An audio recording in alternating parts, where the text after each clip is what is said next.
santé.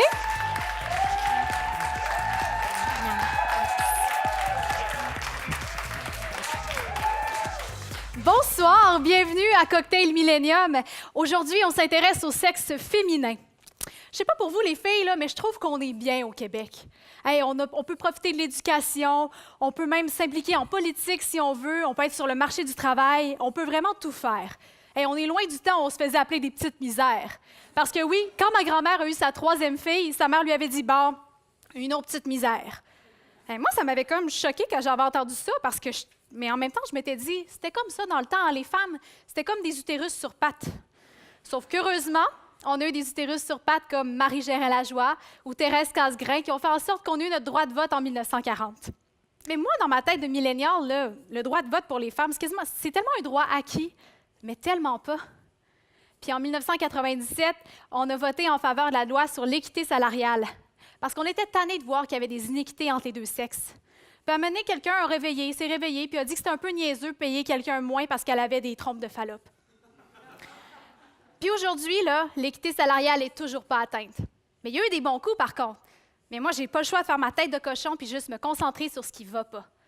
On peut juste parler des Jeux olympiques de Rio cet été. Les femmes ont tellement dominé les podiums que ça nous a comme surpris. Puis la gymnaste Simone Biles, l'Américaine qui a remporté 4 médailles d'or, s'est fait demander en entrevue si elle n'était pas la prochaine Michael Phelps ou la prochaine Usain Bolt. Hey, c'est vrai que c'est weird une fille qui fait des exploits olympiques, hein? D'habitude, c'est comme plus les gars qui font ça. Puis le 30 octobre 2016, lors du 38e gala de la disque, Safia Nolin s'est fait moquer d'elle sur Facebook parce qu'elle avait porté un T-shirt de Safia Nolin. Oui, elle a porté un T-shirt d'elle-même. Ça s'est plus tard. Elle portait un T-shirt de Jerry Boulet et des jeans au lieu de porter une tenue de gala. Mais moi, j'ai une question pour vous. C'est quoi une tenue de gala? Ah, c'est vrai. Kevin de Mascouche puis Carole de Grand Bay, ils savent c'est quoi une tenue de gala. Puis ils n'hésiteront pas à lui dire sur Facebook qu'elle est attriquée comme la chaîne à Jacques. Puis cet été, les élus du Québec se sont obstinés sur le port du burkini. Tu sais, là, le maillot de bain, lui qui couvre tout le corps. Ouais. Moi, je me fais-tu regarder croche quand je vais à la piscine à vagues en wetsuit? Ben non. Puis laissez-moi vous dire, là, qu'il y en a bien des gars pour qui le port du spédo, ça devrait être illégal, mais ça, on n'en parle pas aux nouvelles pour autant, hein? Anne-Sophie, qu'est-ce que tu es en train de nous faire là? Mais je sais pas. On nous a demandé de faire un spectacle de variété. Là, tu fais un manifeste. On est supposé avoir du plaisir. J'essaye. Ben, viens avec moi, là. On va se détendre un peu, prendre une petite gorgée de cet excellent cocktail. Merci. Puis on va se dire, c'est sûr que si tu énumères comme ça tout ce qui s'est passé en 2016, ça peut paraître une mauvaise année pour le droit des femmes, mais en même temps, regarde ici, sur ce show-là, nous deux, on a atteint l'équité salariale. On a exactement le même salaire pour co-animer, c'est-à-dire pas une maudite scène. Ouais, bien vu. Puis si tu regardes, en fait, Safia Nolin t'en a parlé, mais tu devrais faire exactement comme Safia Nolin. Regarde, elle a fini par la mettre, sa tenue de bal. Ben oui, mais tu vois pas qu'elle fait un statement, justement? Comment ça? Elle envoie promener toute la population du Québec. Ah ouais, je pensais qu'elle était en train de réajuster ses lunettes. Mais non. Mais si tu prends, par exemple, à la télévision québécoise, là, il y en a eu des émissions féministes toute l'année. Je pense, par exemple, au Brut, qu'on a particulièrement aimé. Je pense aussi à la Simone. Puis il y a eu aussi Marina le matin. Oui, c'est vrai, mais je suis pas sûre que toutes les émissions que tu viens de nommer sont féministes. Tu sais, juste les Simone. C'est pas parce que tu as un personnage principal qui plug une fois de temps en temps Simone de Beauvoir sur un post-it que tu peux appeler ton émission Les Simone. Ah non? Puis Marina, c'est plus pour le bel âge, je dirais, là. Il n'y a pas d'âge pour être féministe. Puis regarde le réseau privé en ce moment, c'est la débandade. Hey, célibataire et nu. Puis l'espèce d'émission à Z-Télé sur la porn star. Voyons, qu'est-ce que c'est ça? Ben, moi, je suis pas sûr qu'en parlant de célibataire et nu puis de l'émission sur la porn star, j'utiliserais le mot débandade. Non, mais Seb, c'est à cause de jokes poches de même qu'on recule en ce moment. OK, c'est vrai que c'était pas ma meilleure blague. Si jamais je fais une autre petite blague de mon oncle comme ça durant le show, ben j'ai un cadeau pour toi. Hein? Ah un oui? petit sifflet comme ça. Fait que hésite pas, un petit coup sec pour me remettre à l'ordre, ça va bien aller. C'est bon, ben j'hésiterai pas à m'en servir. Puis écoute, je vais t'inviter à quitter pour pas OK. dire trop de conneries avec notre invité. On se retrouvera un peu plus tard. Et maintenant, c'est l'heure d'inviter sur le plateau mon invitée, qui est une militante pour les droits des Autochtones et qui n'a pas peur de dire ce qu'elle pense. On accueille Maïté Labrec-Saganache.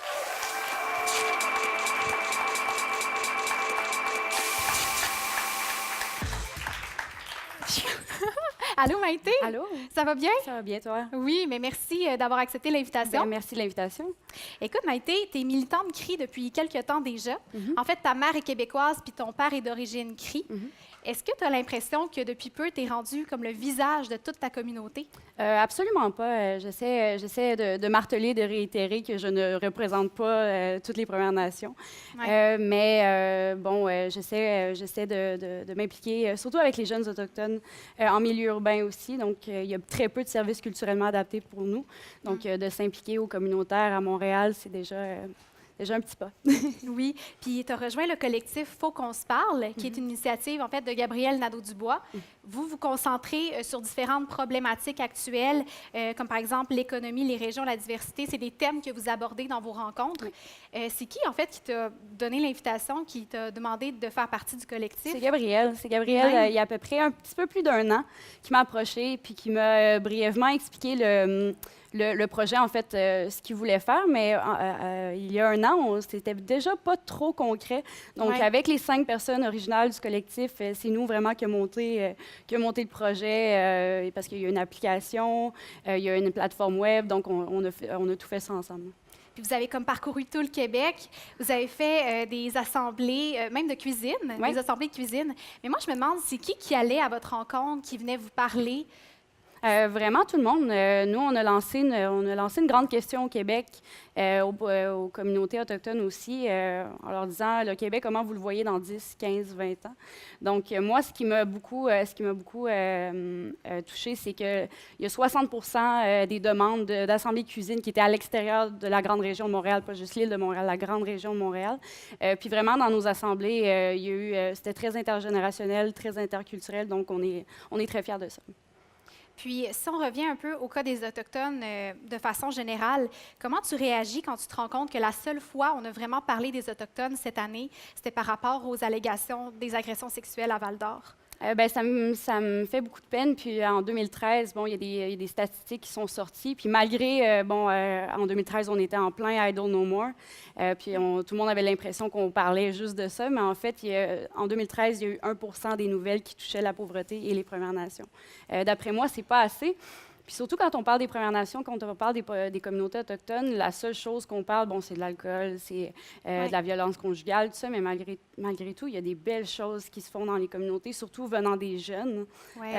Moi, des fois, j'ai l'impression que mon militantisme, je fais ça pour rien parce que je me heurte à tellement de portes fermées, puis à tellement de commentaires racistes que des fois, je me dis pourquoi je fais ça. Mais quand je retourne dans les communautés, donner des conférences, des ateliers de leadership, ces jeunes-là me renversent, ces jeunes-là sont résilients, sont forts. Puis ils ont vraiment envie de briser tout le cycle de violence émotionnelle, physique et sexuelle qui a été instauré par la génération d'avant nous qui ont fait les pensionnats. Donc, moi, ces jeunes-là, puis je trouve qu'on n'en parle pas assez, mais maintenant, j'ai une tribune dans le journal Métro, donc je peux aborder ces initiatives. C'est comme ta récompense lorsque tu vas les voir, qu'ils te parlent. Oui, absolument. À Cocktail Millennium, on n'est pas juste là pour jaser, on est aussi là pour écouter de la musique. Et on se tourne vers notre talentueuse chanteuse qui est là aujourd'hui, Samuel, qui nous interprète sa chanson « La sortie ».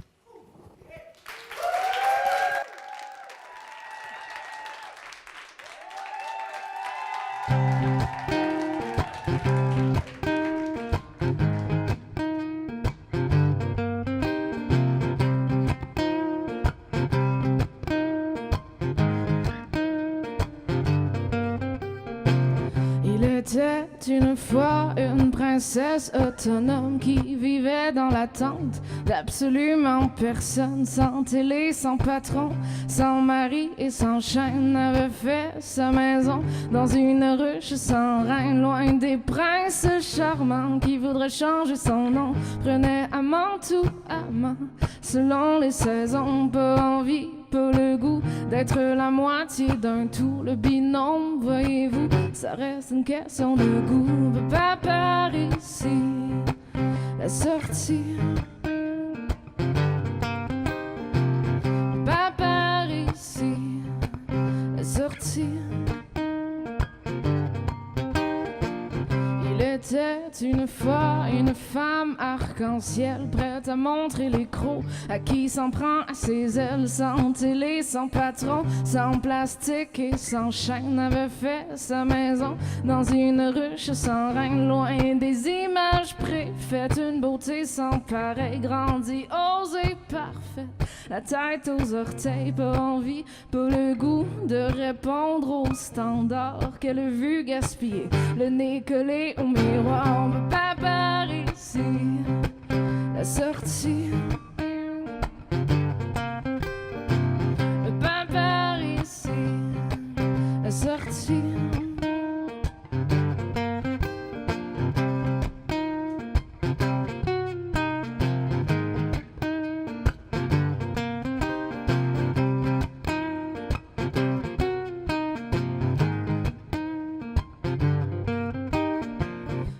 C'était une fois une ruche sans reine où ne vivaient que des gens libérés de leur chaîne, sans télé, sans patron, sans état ni patrie. Une jolie maison à 2 pas de la sortie où la vie est douce grâce au miel de chacune, que ça tire ou ça pousse, ça se serre les plumes, pas envie, pas le goût de vivre chacune pour soi, ça réchauffe, voyez-vous, de partager son toit. Pas par ici, la sortie. Pas par ici, la sortie. Pas par ici, la sortie. Pas par ici, la sortie.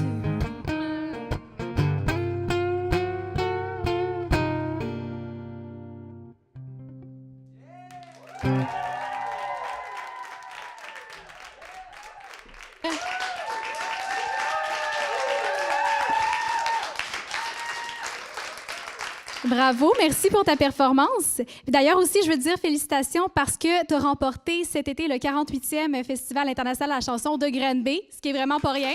Donc, bravo. Donc, tu as déjà un EP à ton actif qui s'appelle Zalbum et tu vas sortir un album prochainement qui va porter le nom de Les filles sages vont au paradis. Je suis curieuse de savoir d'où ça vient, ce titre-là. Il faut le compléter avec Les autres vont où elles veulent, qui est la partie la plus importante. Puis ça vient d'où exactement cette référence-là? C'est une phrase qui est pas de moi, qui a un slogan féministe plutôt répandu, mais qui était en fait une toile que mon ami Isa Pardy a fait. C'est une immense toile dans son salon. Puis quand on a fait les albums, qui est en fait un zine doublé d'un album digital, on était dans ce salon-là avec cette phrase-là qui surplombait tout ça. Et c'est toujours une phrase que j'ai vraiment aimée. Et comme l'album qui s'en vient, la suite du album, puis c'était un peu comme le thème. Puis je fais un peu les choses à ma façon. Donc, c'est comme un mantra, finalement. Cool. Puis tu es aussi maman d'un jeune garçon. Et comment ça ressemble à quoi, en fait, la vie de la musique et la vie de famille, les deux ensemble? C'est vraiment pas compatible. Non. Non, la musique, c'est tard le soir, c'est dans des lieux pas accessibles aux enfants, c'est la fin de semaine, c'est loin. J'ai un réseau. J'ai vraiment un réseau dont maman. Merci, maman. Merci, maman, d'être là, d'être merveilleuse et d'être mon coparent, finalement. Ça prend une équipe, ça prend plein de gens pour élever un enfant. Là. Ouais. Puis j'ai vraiment la chance d'être super bien entourée. Puis mon garçon est extraordinaire. Allô, mon cœur? Mais merci beaucoup. On se retrouve un petit peu plus tard dans le show. Et je ne sais pas si vous êtes déjà posé la question si vous étiez plus québécois ou plus canadien. En tout cas, on a posé la question à plusieurs milléniaux et voici ce qu'il y avait à dire. Si je me considère canadien, oui! Depuis que Justin Trudeau a été élu, moi, je trouve que j'aime un peu plus le Canada qu'avant. Je me considère plus comme étant canadienne. Ça me dérange pas qu'il soit marqué Canada sur mon passeport. Je vis bien avec ça. J'aimerais ça être plus que ça. J'aimerais ça être une citoyenne du monde. Je me considère canadien. Je me considère canadien. Je me considère comme étant québécoise et non canadienne, non seulement par la langue, mais parce que le Québec se définit par plusieurs autres façons. Je suis beaucoup influencé par les artistes qui viennent d'ici, par les textes qui viennent d'ici. Je pense que c'est important de se questionner en quoi on est différent, Puis qu'est-ce qu'on peut faire pour préserver notre culture puis notre identité distincte? Je crois pas qu'au Québec, on est ouvert aux autres cultures. On fait à semblant d'être ouvert aux autres cultures. Oui, je crois qu'on est ouvert aux autres cultures. Je pense qu'ici, on est très multiculturel. C'est quelque chose qu'on met de l'avant. C'est pas nécessairement en faisant les commentaires, je te dirais, noir sur blanc. C'est plutôt dans les subtilités qu'on va être raciste. Faudrait que je vive ailleurs pour voir si on est plus ouvert que les autres. Vive le Canada!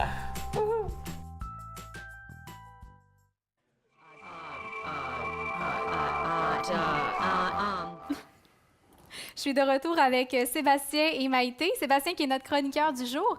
Je le savais pas, mais t'es auteur et t'as sorti un livre récemment. Oui, mais c'est un projet, mais tu sais, Anne-Sophie, moi, je suis quelqu'un qui se considère comme, tu sais, très au jus des grandes luttes de notre temps. Puis je pense que le féminisme, ça en fait partie. Hein. Pourtant, il n'y a pas si longtemps encore, je me disais que cette lutte-là était terminée, que vous aviez gagné. Tu sais, il y avait plusieurs signaux. Bon, la pilule est disponible dans les pharmacies, bon, le droit de vote, le fait que je dois, par exemple, porter des pantalons quand je sors en public, tout ça, c'était des trucs qui mentaient pas. Mais en fait, la lutte n'est pas finie.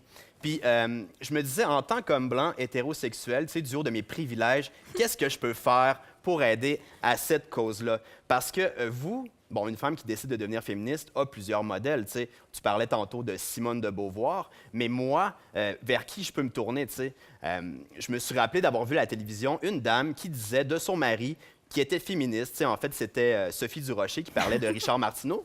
Fait que je suis allé voir un peu ses chroniques, qu'est-ce qu'il écrivait. Puis je me suis dit, voyons donc, cet homme-là n'est pas pantoute féministe. Fait que je me suis dit, moi, je vais devenir un modèle. Je vais créer mon propre guide. D'ailleurs, bon, ça, c'est une maquette. Hein, je ne l'ai pas encore écrit. Je suis à l'état de la recherche. Je te laisse le présenter. Tu regarderas ça. Très quand belle ça sort. photo. Ouais, je t'en dédicace une copie. Donc, il a fallu que je fasse un peu de recherche. Puis, bon... Qu'est-ce qu'il faut faire pour être un bon homme féministe? Il faut apprendre à être silencieux. Ça veut dire qu'il faut... Oui, c'est ça. Il faut savoir quand c'est le temps de laisser la parole aux dames, en fait. Quand est-ce qu'il faut se retirer pour vous laisser plus de place, en fait. Puis je me suis dit, pourquoi ne pas commencer dès maintenant? En fait, j'ai failli ne pas écrire de chronique. J'ai failli me dire, enfin, une idéologie qui me pousse à procrastiner. Ça m'en prend moins que ça pour embarquer d'habitude dans quelque chose. Donc, je suis là à 100%. Ça dit aussi qu'il ne faut pas faire de mansplaining, OK? Ça, le mansplaining, ou en français, pénis pliqué. Bon, ça, je vous expliquerai bien c'est quoi, mais malheureusement, j'aurais peur de tomber dans le mansplaining. Ouais. Est-ce que tu sais c'est quoi? Maïté peut l'expliquer. Oui, bien, c'est quand bon, dans une situation, quand un homme te coupe pour te dire non, je m'excuse, toi, tu n'as pas raison, femme. Ouais. Ça arrive souvent en politique. On se le fait dire souvent, bon, quand il y a des débats de se faire couper ou de se faire...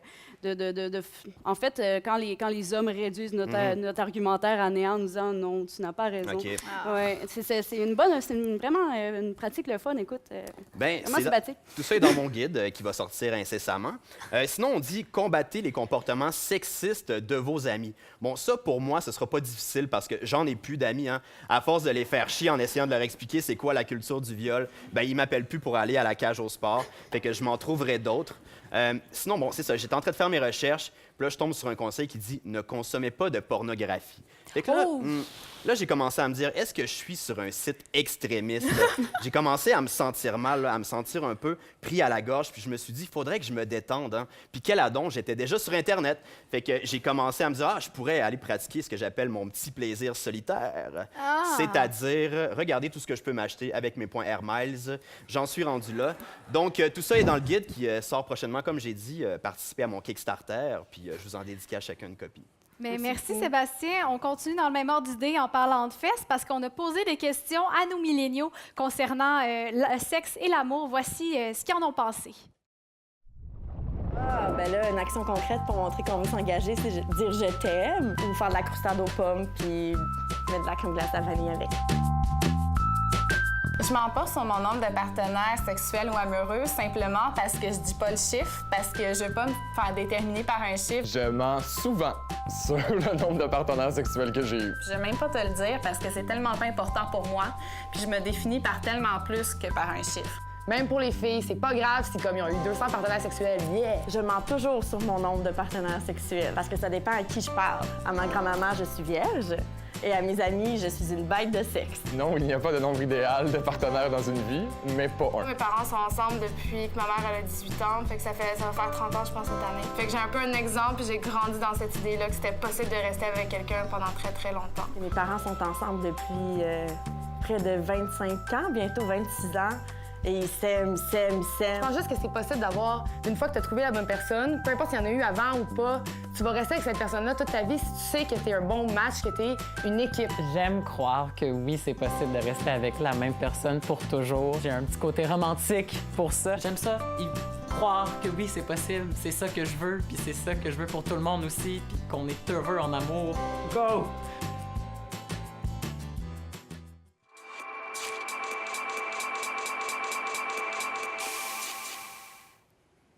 De retour avec Maïté. Maïté, tu as déjà dit dans une entrevue que les femmes en politique ne sont pas prises au sérieux, puis que ça arrive souvent qu'on fait des remarques sur votre beauté, sur votre sexualité. Comment ça arrive encore en 2016? Je ne pourrais l'expliquer peut-être par le peu de représentation féminine qu'on a au Parlement. Malheureusement, la politique, le droit, c'est encore un boys club. Ouais. Donc, je pense que je l'expliquerai par ça. Mais bon, on a eu un bel exemple cet automne avec David Goudreau qui a fait un topo sur Faut qu'on se parle en disant « Gabriel, fais-moi une révolution. Jean-Martin, fais-moi un pays. Maïté, fais-moi l'amour. » C'était super. Puis, c'est ce que je déplorais, c'est que, bon, en tant que militante, en tant que femme en politique, parfois, bon, c'est beaucoup de travail, puis parfois, on y laisse notre santé au détriment, puis tout ça pour nous ramener à notre corps, à notre sexualité. Moi, je trouve ça absolument, ça m'horripile particulièrement. Puis en commençant, en militant, est-ce que tu savais que tu allais faire face à des remarques comme ça, complètement déplacées? Oui. Tu savais? Oui, absolument. Puis au sujet du féminisme, tu as déjà dit dans une entrevue dans Le Devoir avec Claudette Carbonneau qu'il est plus difficile d'être féministe aujourd'hui que ce l'était il y a 30 ou 40 ans. Pourquoi tu penses? Bien, parce qu'on on nous dit souvent, vous l'avez dit tantôt, les femmes, l'égalité homme-femme est atteinte, tout est beau, tout va bien. Ouais. Mais c'est que c'était des blagues tout à l'heure. Oui, je sais. Oui, je sais, mais bon, le féminisme, comme on l'a vu récemment avec toute l'histoire de Jerry Sklavounos, avec Gian Gomeshi, on en a encore besoin. Surtout pour nous, les femmes autochtones, la femme autochtone a tellement été déshumanisée qu'on en est à vraiment faire comprendre aux gens que les femmes autochtones sont des êtres humains. Oui. Donc là, c'est absolument... Puis, est-ce que tu penses que les milléniaux comme toi puis moi, on a à cœur la cause féministe? Je pense que oui. Je pense que oui. Avec Faut qu'on se parle, on l'a constaté aussi que les jeunes filles, c'était quelque chose qui les tenait vraiment beaucoup à cœur. Même les hommes, bon, il y a tout le temps... les hommes marchent toujours sur des œufs. Je peux-tu dire ça ou pas? Donc, mais oui, je pense que, somme toute, les causes avancent. Puis, surtout avec la notion d'intersectionnalité aussi... je pense qu'on a fait du chemin là-dessus aussi. Récemment, avec la manifestation contre la culture du viol, on a vu les femmes autochtones étaient à l'avant parce que les femmes autochtones sont 3,5 fois plus à risque de se faire tuer ou violer que n'importe qui d'autre au Canada. C'est des statistiques quand même alarmantes. Oui. Puis après, on nous dit Philippe Couillard vient nous dire qu'on n'a pas besoin d'une commission d'enquête juridique sur le cas des femmes autochtones. À Val-d'Or. C'est assez insultant. Puis, question qui tue. Est-ce que tu penses t'impliquer en politique prochainement? Je vais commencer par avoir un diplôme, là, ça serait déjà ça. Là. Je vais commencer par finir ma fin de session. Ouais. Mais bon, c'est sûr que si je fais de la politique, ça va être avec les Autochtones. Moi, je l'ai toujours dit, quand je vais terminer mes études, je retourne à Waswanipi ou sur le territoire. Ouais. Je pense que j'ai besoin aussi de me retrouver avec des gens qui partagent ma culture. Dans ma langue, fait divers, dans ma langue, il n'y a pas de féminin et masculin, il y a juste animé et inanimé. Okay. Donc, moi, en tant que jeune femme de la communauté LGBTQ+, donc, ma culture a été une grosse porte ouverte aussi. Parce que même les gens, même les bisexuels, les gays, lesbiennes, avant, dans ma culture, étaient considérés comme des gens qui étaient spirituellement élevés. Donc, les aînés nous disent que tout le monde a un esprit en dedans de soi, mais nous, on en a... Ils disaient qu'on en avait deux. Donc, moi, ma culture, ça a été une grosse porte ouverte. C'est pour ça qu'ici, je trouve qu'à Montréal, en ville, il manque de cet esprit-là de communauté. Donc, moi, c'est sûr que je vais retourner sur mon territoire. Merci beaucoup. On se retrouve un peu plus tard dans l'émission et on se tourne une fois de plus vers Samuel qui nous interprète cette fois-ci la chanson « Le matin ».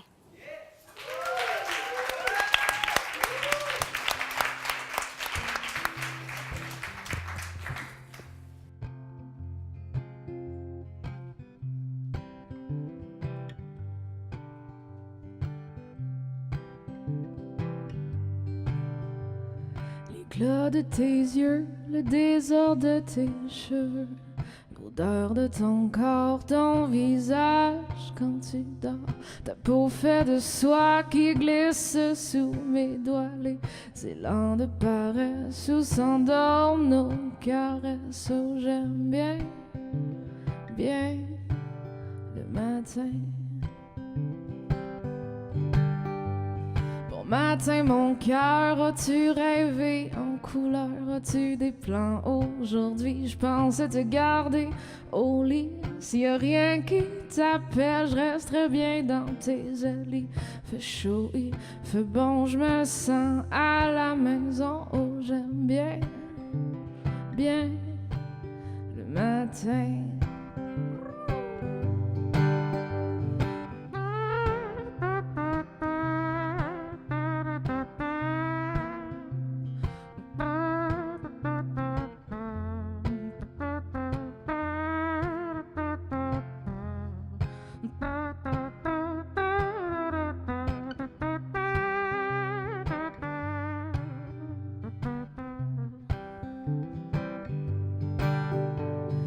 Tout me retient dans tes bras le matin, je veux plus te quitter. T'es mon chandail préféré. Ah, j'aime bien, bien, bien, bien. J'aime bien, bien, bien, bien. J'aime bien, bien, bien, bien, bien le matin.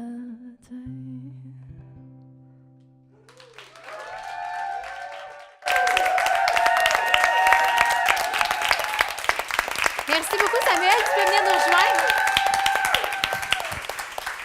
Merci beaucoup pour ta performance. Merci à vous pour l'invitation. Juste une petite question rapide pour toi, Maïté, parce que je sais que tu tripes sur la viande, particulièrement le bœuf Wellington. Corrige-moi si j'ai tort. Dieu, c'est tellement vulgaire. Mais tu sais, puis là, les gens qui ont essayé de me reprendre en me disant non, c'est sophistiqué un bœuf Wellington, je leur ai dit comment j'explique ça à nos comme ma grand-mère. Il y a des gens dans le Sud qui enveloppent une pièce de viande dans de la pâte. C'est extrêmement vulgaire. C'est vraiment vulgaire. Mais je pense que aussi en allant à Kuujjuaq, tu as goûté à du beluga pour la première fois. Est-ce que ce serait une viande qu'on devrait tous manger avant de mourir? En fait, c'était pas la viande en tant que telle, c'était le gras et la peau. Le gras, c'est particulier parce que c'est très riche. On peut pas en manger trop, sinon on va être malade.